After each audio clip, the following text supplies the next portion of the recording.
just to help you practice, I'm going to send you this video. You're going to get an email and a text message. This is your swing at the start of the session. Obviously, we've done some 3D, we've captured some video, and that the first thing the 3D helped us to understand was you weren't getting much speed, much peak speed from your lead arm and club in the early part of the backswing. So there's not much speed here. We've then used 2D video, and we can see that there's not much use of the wrist. There's not much wrist cock. Well, if you cock your wrist, you're really going to accelerate how much the club head is swinging. So you'll see at this point here, there's barely any wrist cock, and this is your homework. By the time the lead arm is parallel to the floor, we're going to want much more wrist hinge than that. What you will then start to see from down the line is the club head won't be as far behind you. Does that make sense? If you're hinging the wrists more, your club head will stay more in front of you.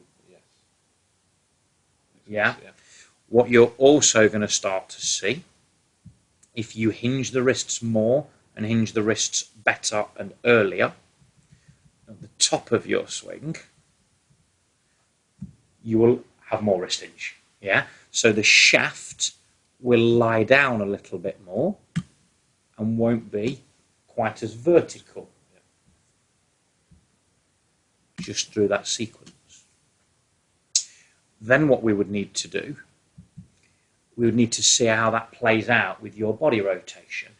One of the things I said, with a little bit more flow to the club and the wrists, you might turn a little bit more. If not, we'll look at turning more. The 3D helped us to understand that you only turn your upper body, the maximum amount of upper body stretch or rotation you get is 60 degrees, and the maximum amount of pelvic rotation you get is 30 degrees. So there is another area to create more power. On your downswing, as a result of all of this, your sequence is pelvis first, upper body simultaneous. If we could get pelvic first, upper body second, that's going to add another stretch to the system and put more speed into the system. Does that make sense? That makes sense, And they are the key areas to work on.